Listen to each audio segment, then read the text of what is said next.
Hello and welcome to episode 29 of the When Life Gives You Lemons Go Vegan podcast. I'm your host Corinne Nidja, and this podcast is where I share people's incredible stories of hope after transforming their lives with a low-fat, whole-food, plant-based diet. You can also find interviews with plant-based doctors, nutritionists, psychologists, and other experts sharing their professional experience with a plant-based diet for themselves and their patients. This week is one such episode.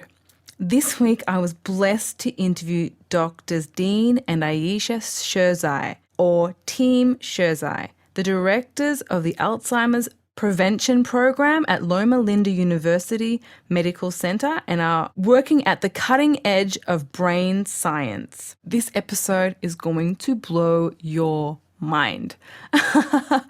I'm serious. I was so excited to get this opportunity to interview Drs. Dean and Ayesha Sherzai. They are both neurologists and neuroscientists branded as Team Sherzai. This husband and wife team direct the Alzheimer's Prevention Program, and using their NEURO, which stands for Nutrition, Exercise, Unwind, Restore and Optimize, plan to educate their patients on lifestyle change, the Sherzais prove that Alzheimer's disease does not have to advance and that whole body health is key to brain health. Last October 2017, their book, The Alzheimer's Solution, a breakthrough program to prevent and reverse the symptoms of cognitive decline at every age, was published to much acclaim and excitement. People who felt they had been given a death sentence suddenly had hope beyond fading away into their brains. The power of the Sherzai message is that brain health is in your hands. Both my grandmothers had Alzheimer's and was terribly affected by it and impacted on the whole family, with my grandmothers not knowing who we were, who her grandchildren were. This information, it does give me hope, because it is always kind of at the back of your mind that, if my grandmother's had this disease, then it's likely that my mother's going to get it, or, my father's going to get it, and I'm going to get it. And so hearing that, if you read their book, that basically what they're saying from all of their research is that about 90% of Alzheimer's can be prevented, which is incredible. So that figure gave me such peace of mind.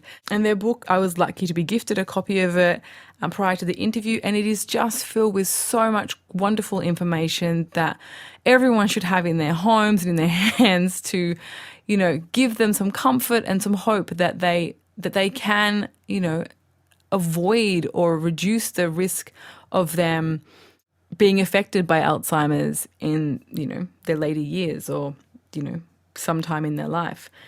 The Sherzais have seen the efficacy of their work and believe their message should be spread across the world, which rightly so.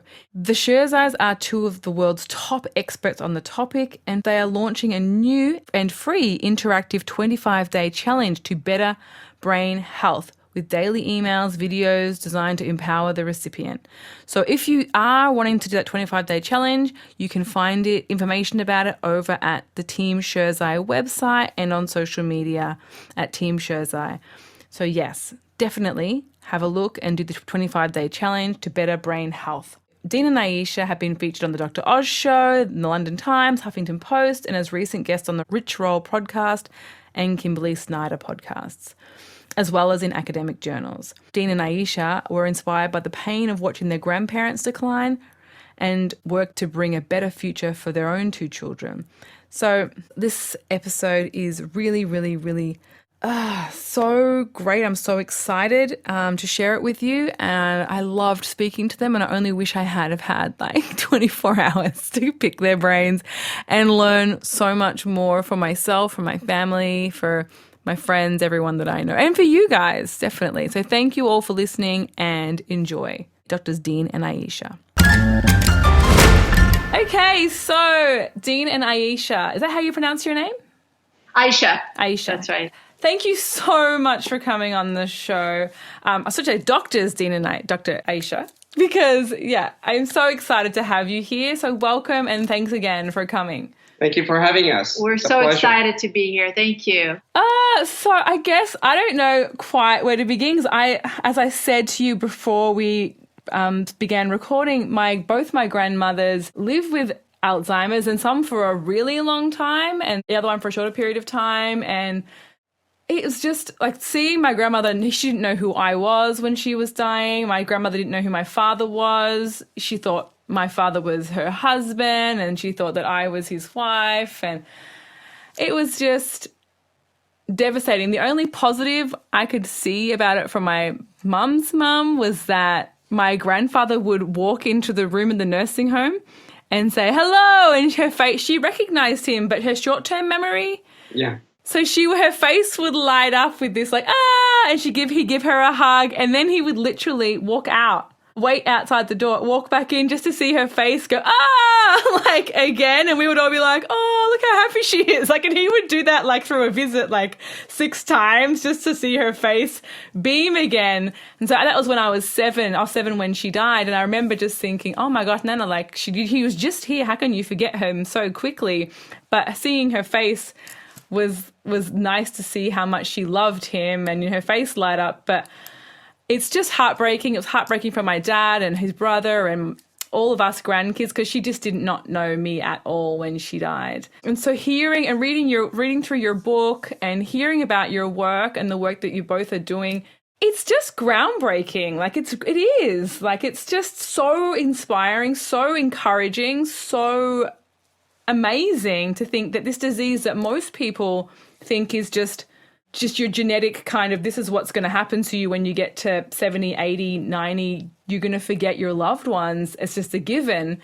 It's just so incredible to think that, that for many of us, and from your work, 90% of us, that may not have to be the outcome for us, which is just awesome. Yes. It is. We're excited as well. We did for the last 15 years, we've been working in all kinds of research institutions, National Institute of Health, where I was in the experimental therapeutics branch. Just the name should tell you, throwing drugs at different diseases. And Ayesha was in Columbia University, and we did a lot of research, and we saw that we're not against medicine. Medicine works. That's why we're living this long. But sometimes we become incredibly myopic and narrow in our vision, and given that most of the things we do, we try to solve with one pill. A lot of times, diseases of chronic disease of aging don't comply. I mean, the diseases of the brain, the most complicated organ in the body, we know that it hasn't worked. In fact, nearly $1 trillion in research worldwide has gotten us zero success. Are there for Alzheimer's, Aricept, and Namenda, and all these. They are not disease modifying. They just help with the symptoms. They don't slow the disease. They don't do anything as far as the course of disease. They just help with symptoms. So billions of dollars, and we have not done the course of disease. So basically, research has failed when it comes to Alzheimer's, and we're still spending billions of dollars trying to find one pill. And I think it's a complicated disease that you approach it from many different directions. We've written our book as multiple factors, and depends on which factor affected you during life, and which factor that you can influence with your lifestyle. So that's the critical element here, is that lifestyle does have an effect in significantly pushing back the onset, even if you have the genetic risk. So that's where we come from. So how did you discover this? I know that you work out of Loma, Linda, is it the only blue zone that exists currently? Yes. In United States. In the United States, that's correct. And the only one that's been validated worldwide. And blue zone being places where people live longer and healthier than everybody else. Wow. And so could you just give us a bit of your background, how you got to this place where you started to look at the lifestyle impacts on people? Like, how did that begin for you? Sure. So, we both, well, actually, that's a long story, maybe for some other time. But when we met, we both were quite touched and affected by our family members going through this disease, Alzheimer's disease. Dean's grandfather and my grandfather were both incredible people. There were community leaders, and there were icons for everyone in the family. And we grew up seeing them go through dementia and slowly and gradually lose parts of themselves. to the point where they couldn't really recognize their children and their grandchildren. So we were intrigued as to what causes it, and that was one of the reasons why we went into neurology.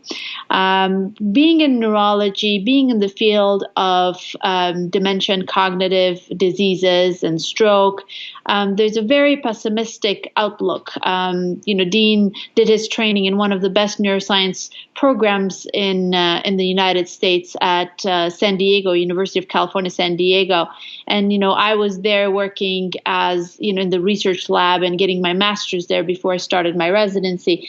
And day after day, you would see patients coming into the clinic, and all the doctors would do was to give them the diagnosis of Alzheimer's disease, tell them that it was going to get worse, that there was no medicine for it, maybe perhaps offer a couple of pills for symptom management because there is no treatment for the disease, and hand them a brochure for a nursing home or for a long-term care facility.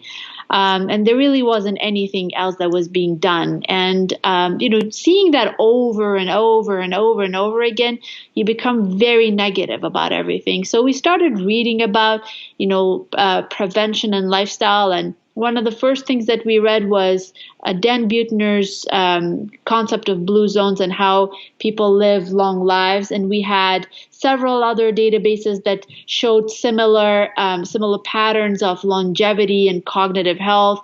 And then we found out that Loma Linda, which is very close to San Diego, was just a few miles away from us, and we wanted to study the population better. So we decided to move there. And that's how we started our work studying about prevention of brain diseases, or the epidemiology of brain diseases, and how it essentially doesn't start at the onset of symptoms, that it takes decades for the brain and it goes through the pathology for a very, very long time until it manifests. And that's how we got into the field of prevention of Alzheimer's disease. Wow. That's incredible. And now I want to move to Loma Linda because I've always wanted to move to a blue zone since I just heard about them a few years ago. And so have you found living in Loma Linda has changed the way you both live? Oh, Definitely. Profoundly. Let's go 15 years ago or 16 years ago, when I lived in Pittsburgh. I used to drive to Philadelphia, where it's known for Philly steak and cheese. And this steak and cheese, about a foot and a half or a little plus, with cheese dripping from it, and I used to eat tons of it. And that's why I don't like the concept of moderation, because if somebody told me, eat fats and sugar and everything moderately, that would mean instead of 5 times a day, I would be eating it 3 times a day. So what is moderation means nothing unless you know the denominator. So, and then my father had a heart attack at age 4. All these issues of family health came, and we decided to study it. And the more we did, we completely switched.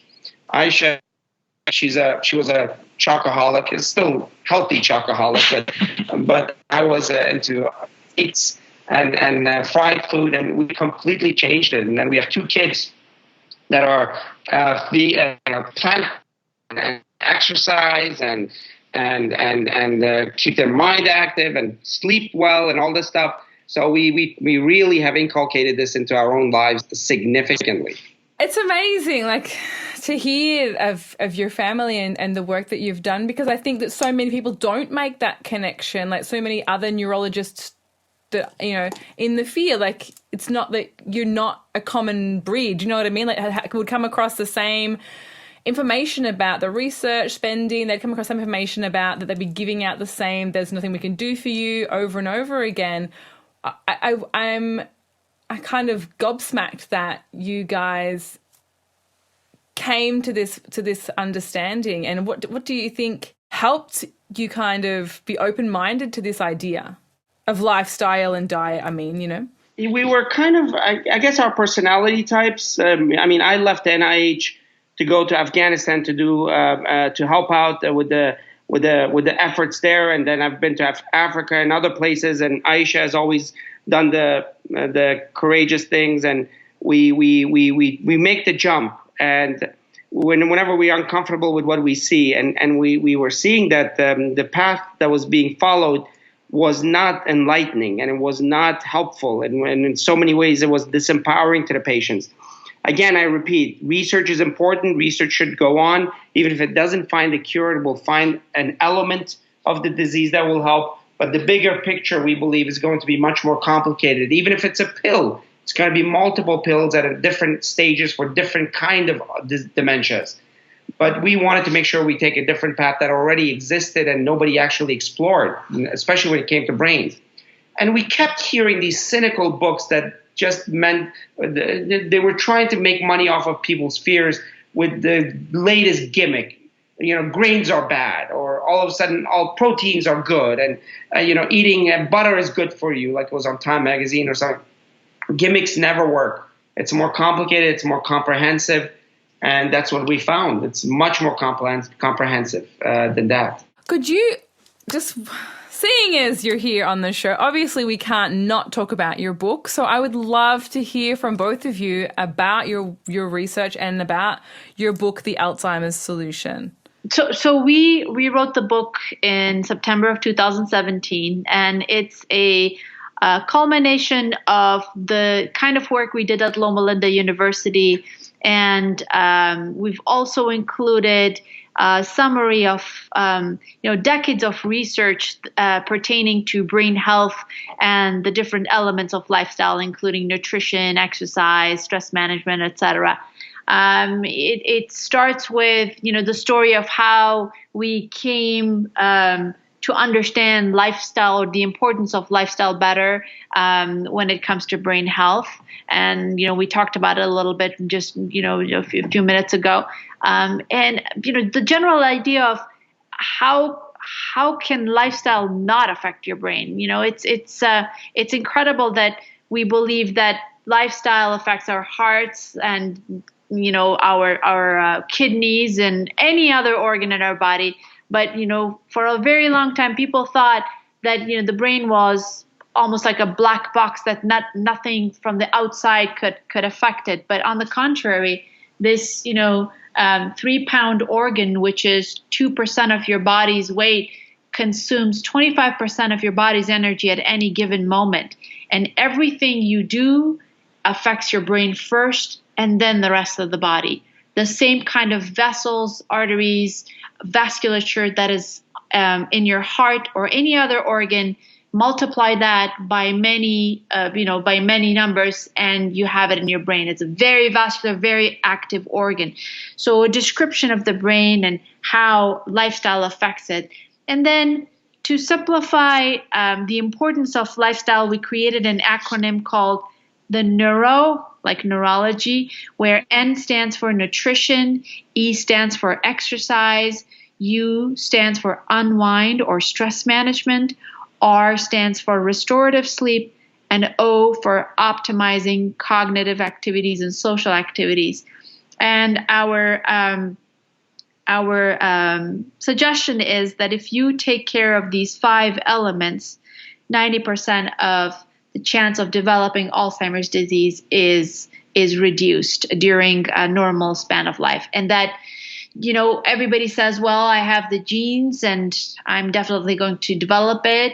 We now know that genes do not determine your fate. It's lifestyle that actually gives you a range of when you develop the disease. Even if you have very strong genetic markers for it, you can push the disease, 10 to 20 or more years ahead of it. So, you decide whether you develop Alzheimer's disease in your 60s or beyond your 90s. And it's all in your hand. It's your decisions of what you do on a regular basis.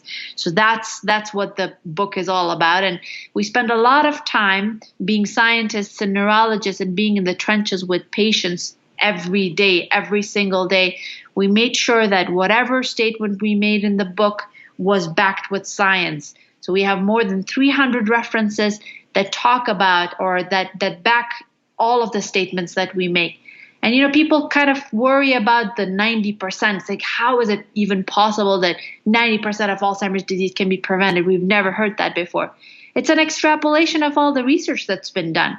If you look at the nutrition section only, I mean, there's data that shows that, following a plant-based diet, they call it the MIND or the Mediterranean diet, but it's the plant components of that dietary pattern that makes the biggest difference. If you follow that diet, if you're adherent to it, your chances of Alzheimer's disease is reduced by 53%.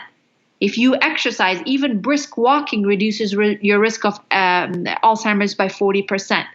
And then when you put in stress and sleep and cognitive activity, or the complexity of all the mind challenges that you're faced on a regular basis, all of these will culminate in prevention of Alzheimer's disease very early in life. Wow. Because you just answered so many of my questions all at once, because I was going to ask you about how you came to the figure of 90%.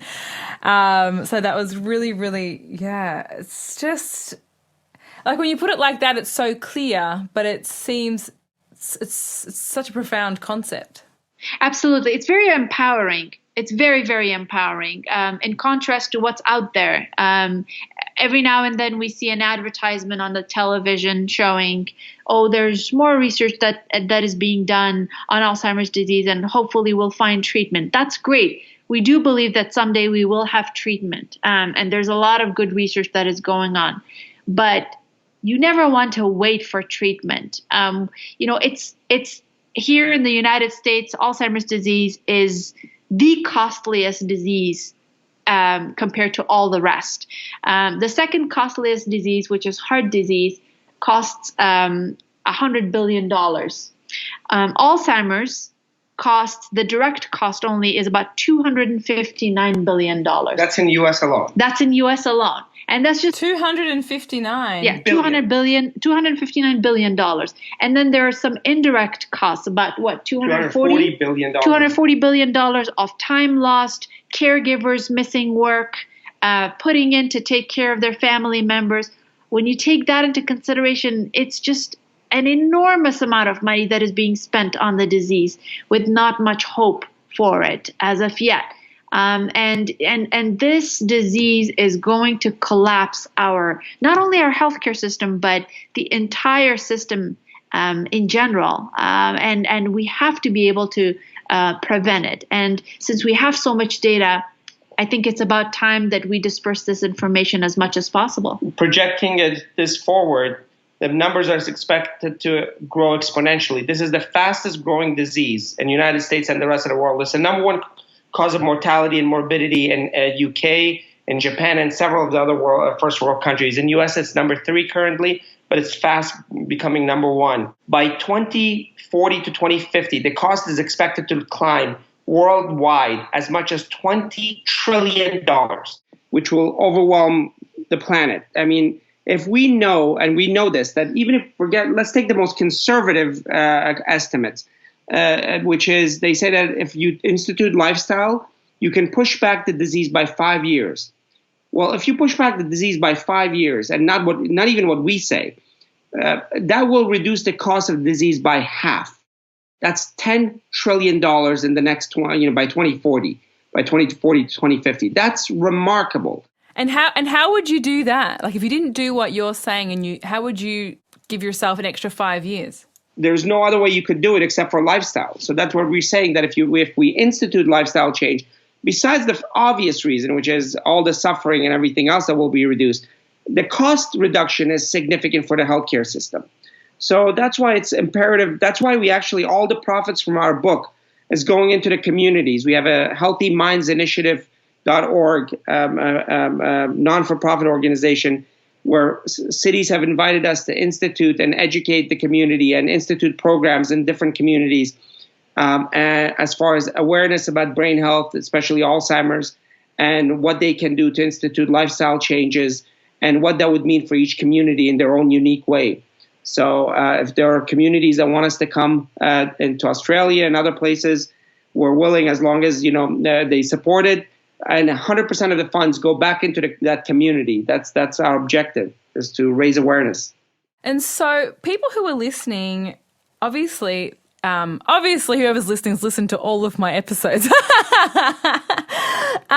So they already know what my vibe is about the benefits of a plant-based diet. But I would really love to hear, because people are thinking, like, why is this growing? Like, why is it increasing so much? Like, what are the people doing that's making Alzheimer's grow so rapidly and become such an expensive, just terrible epidemic in our society?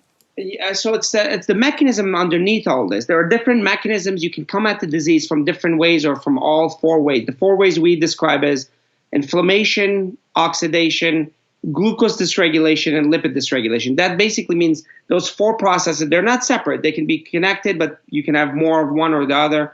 Glucose dysregulation, sugar levels. We just published a research paper that showed that even people who don't have diabetes but have elevated sugar levels, they have a higher risk of dementia.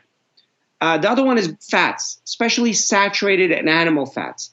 There is a strong relationship with saturated fats and brain diseases in general, but especially with Alzheimer's. So you avoid fats, especially animal fats, you'll have less risk. There will be less. Your brain is the most vascular organ in your body by far.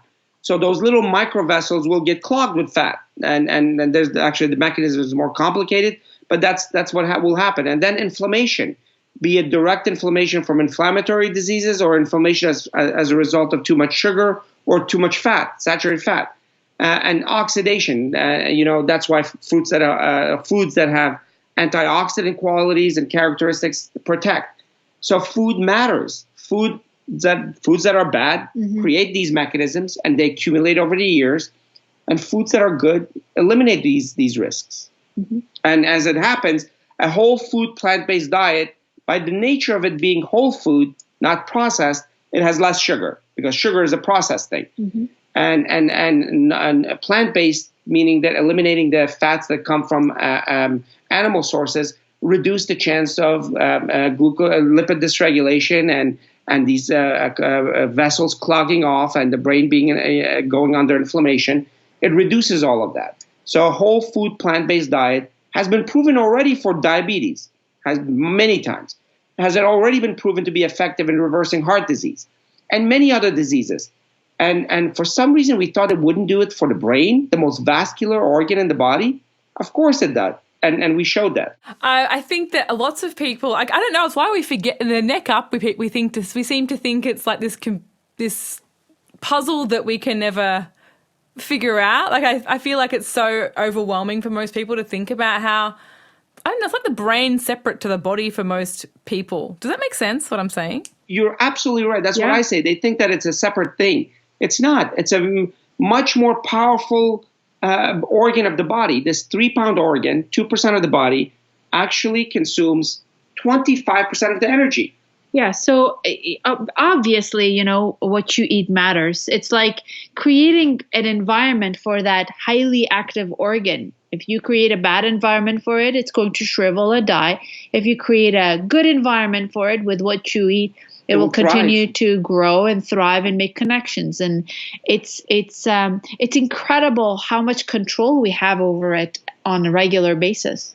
Yeah. I love hearing this, so I'm just sitting here in quiet awe of what you're saying. Well, that's awesome. Great. Your recommendation to someone who walked into your office today, like when should people start eating this way to help them? Is it to help them prevent Alzheimer's? Like immediately is what I would say. But if people were worried about getting Alzheimer's when they're old, like when should they start making these changes to their diet? When they're 60 or? Yeah, earlier? It's never too early. It's never too early to start eating well, and whenever the brain is also very forgiving. If you start making the necessary changes with good food, it starts giving the brain a chance to connect and to grow. It's a very, very resilient organ. One of the most important things that we want to convey to everybody is the concept of incremental advancement, which essentially means that it's not an all or none phenomenon. And we have objective data for that, to say either you eat a whole food plant-based diet or you're doomed. Your brain will never get better. No, every small change towards a whole food plant-based diet makes a big difference. And we have evidence from studies. One of the studies that I conducted at Columbia University, using a very, very large database of about 144,000 women followed for decades, we found out that people who consumed essentially a whole food plant-based diet had a lower risk of score by about 44%. But the most important thing was we created an adherence score. So, an adherence score of 0 to 9. How well they stuck to the food, right. To the diet. If they ate a completely healthy diet, they got a score of 9. And if they were, negating everything, they got a score of 0. But it was so interesting that every step towards that 9, towards the highest adherence, made a big difference as far as stroke reduction was concerned. And the same is seen with in other studies as well. So what we tell people is find out what works for you, find out what you like, what you dislike, what you can do, what your limitations are, and taking all of these things into consideration, make a plan of ultimately getting to that point, but make small changes. Because when you make small changes and you succeed in them, that creates a pattern of habit in your brain and the basal ganglia, and it's easier for you to go to the next step. So we definitely believe in progress and slow incremental development. Toward an optimal. Mm-hmm. Okay, so if you're like 65 and you're starting to have some memory issues, confusion, that kind of thing, and you're listening to this podcast perhaps and you're thinking, oh my gosh, I've been eating this way for so long, is it possible to get that deficits back with this way of eating? Or is this way of eating, if they adopted it today, or an improved version of their current eating today, would that kind of suspend them where they are? Or like, what would happen if you were sick? What would you say to someone who was 60, who was already starting to have some memory loss and some difficulties with cognition? So obviously it's a personalized thing. Depends on all the other medical problems they have and all the other history and everything else. But in general, anybody who starts in this direction, they will definitely see an improvement. They will see a benefit. It's all personal, depending on where everybody has been in their journey and how much damage. But everybody should see some improvement. Everybody should see some degree of change in their cognitive capacity, not alone just avoiding disease, but improvement in cognition. But that's what should be the driving factor. And like I always say, and I'm just going to say it again because people may not have heard me say it before, is just that when I was diagnosed with multiple sclerosis and I adopted this way of eating, people often say to me, so I'm repeating myself for the millionth time, but just because it's important, people often say, look, who's to say you're not going to have a relapse with MS tomorrow? And you're going to die of something, that kind of mentality. And I always say, like, when I changed my diet, yes, I haven't had a relapse or a symptom of multiple sclerosis in almost 10 years, which is amazing. But if I had a relapse tomorrow, would I have any regrets of adopting this diet?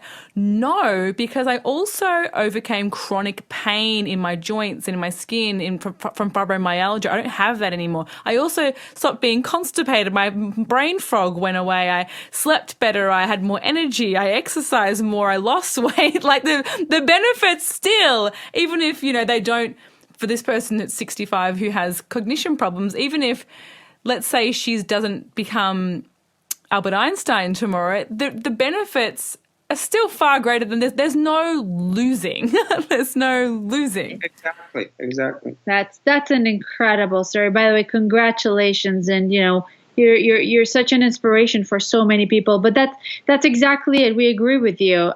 There really isn't any loss in this diet. And when it comes to taste and food preferences, people say, "Oh, I'm very afraid to let go of my sausages and my bacon and eggs and cheese and things of that nature." But plant-based diet can be so delicious, and especially with so many options that we have now. I actually went to culinary school while I was training for neurology at Columbia University. I'd be in my scrubs in the morning in the ICU, and I'd be cutting carrots and onions at night. just because of the value of the plant-based diet and how important it is and how delicious it can be. So, with minor changes and with some practice, I think it's one of the best things that we can do for our body. So if you were going, I know you have to go soon, and I really want to spend another 10 hours talking to you about this because it's just definitely will. So valuable. But I just wanted to say in the last 5 minutes, firstly, what would be, if you were talking, you're talking to my audience, but I mean, what would be your tips for someone who wants to prevent this for themselves or their family members starting today? Like, what could they do to start today to help them prevent Alzheimer's in the future? Figure out where your problems are. There are 5 elements: nutrition, exercise, stress, sleep. We call it restful sleep, not just because you knocked yourself out. It's not. And then the last one is optimizing mental activity, challenging mental activity. So pick one area in each of these, one small step better than where you are, and start instituting that. And stay with that for 6 weeks because it takes about that long to create a habit. If it's diet, we say start with saturated fats or animal fats. One of them, let's say reduce cheese or reduce red meat or eliminate sugar. I'm talking about simple sugars. And start there, and you'll see an incredible difference in 6 to 8 weeks. Initially, it might be tough because any change in diet is going to be tough.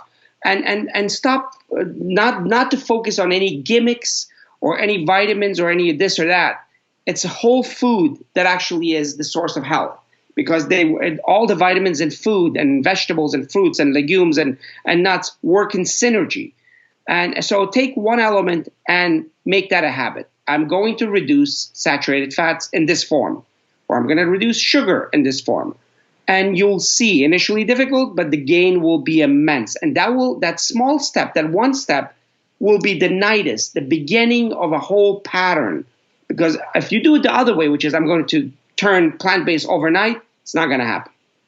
It's going to be a failure. There are people that can do that, but that usually creates failure. Or I'm going to run the marathon in a month. That's a failure. Yeah. If you haven't done exercise in a while, walk, a rapid pace for 10 minutes for a month. And so a small step in each of these will actually benefit you more than just that act because it creates the highway of habit. Because from that, then other habits can build. That's what I would say to that. That is such good information and such good advice. And I think even for myself, you do think, let's just cut out all the things. But that's just so much. And for people who are listening and they're like, I can't go whole food plant-based overnight. But cutting out just cheese or cutting out just the sugar in your tea for 6 weeks or cutting out. Exactly. Yes. Exactly. That's how we people with this binary approach of all or none. That's how doctors have failed people. It's not all or none. We have to work around people's strengths and people's proclivities and resources, or let them do it. And once a person does it around their own capacities in small increments, when they see the successes, that will be a momentum that's irreversible. It's so true. And I have to say, I have been so guilty of doing the opposite of thinking, let's just do it all. But what you're saying is so much more doable and achievable. And once you do start getting those small wins, it gives you the confidence to keep going and motivates you to keep going until you're a whole food plant-based, warrior. I tell you, the best part of our book, I believe, is the habit component. There is science. There's plenty of science that shows that habits are created in small increments, and when you do it that way, you create literal highways, neuronal paths that help other habits build. But if you take everything on at once, not only do you not create neuronal habit pathways, you create an impediment, this sense of defeat.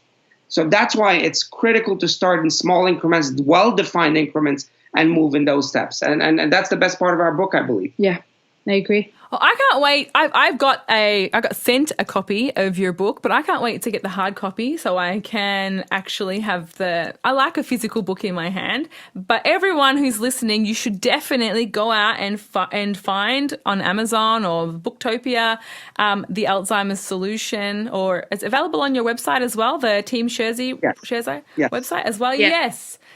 Buy the book and read it, because it's just going to be just change your life as far as, who wants to be sitting there?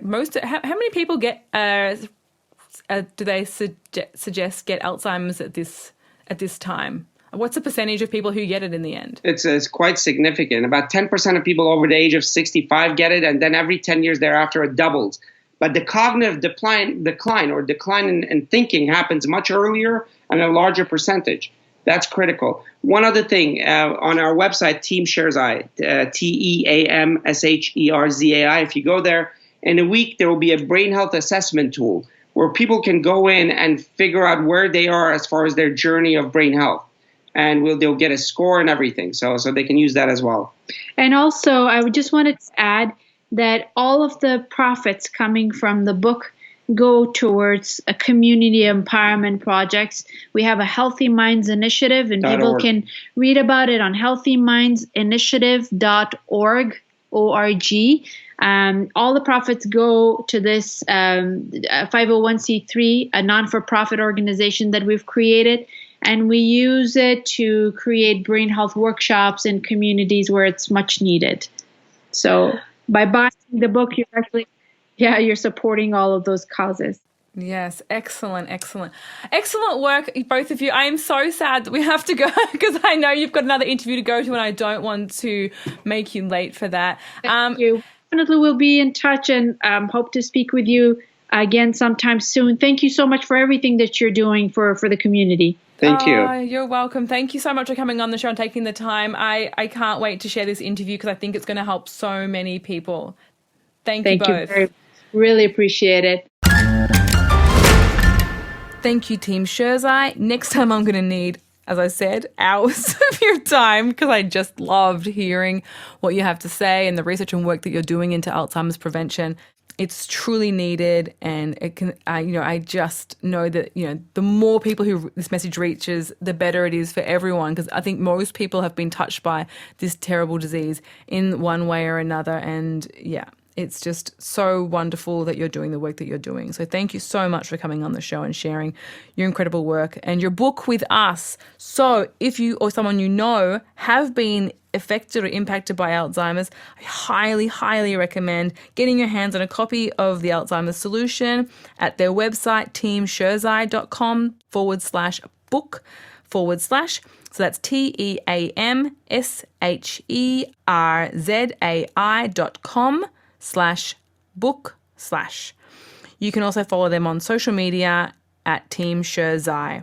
And if you haven't yet subscribed to this podcast, you can do so. You should do so because I put out new episodes every Sunday/Monday. And also you can follow to be updated on social media at Facebook at When Life Gives You Lemons Go Vegan Facebook page, which means that you get updates, you get special little insights and things that I don't share anywhere else, just about who's coming on the show, what's happened in the interviews, what my thoughts about them are, that kind of thing. So yes, that's When Life Gives You Lemons Go Vegan Facebook page. If you have the time, I would truly, truly, truly, truly appreciate it if you could give this podcast a 5-star rating on iTunes and leave a kind review. That would really, really help me to share these messages to more people. That would be so awesome. And I will give you 2 high fives for doing that. That would be great. Oh, it's also available on Stitcher app if you're on Android. And I think that's everything. Now, next week, I think I'm just going to surprise you with the guest that I choose. So, yes, keep an eye out for next week's episode. It's going to be great.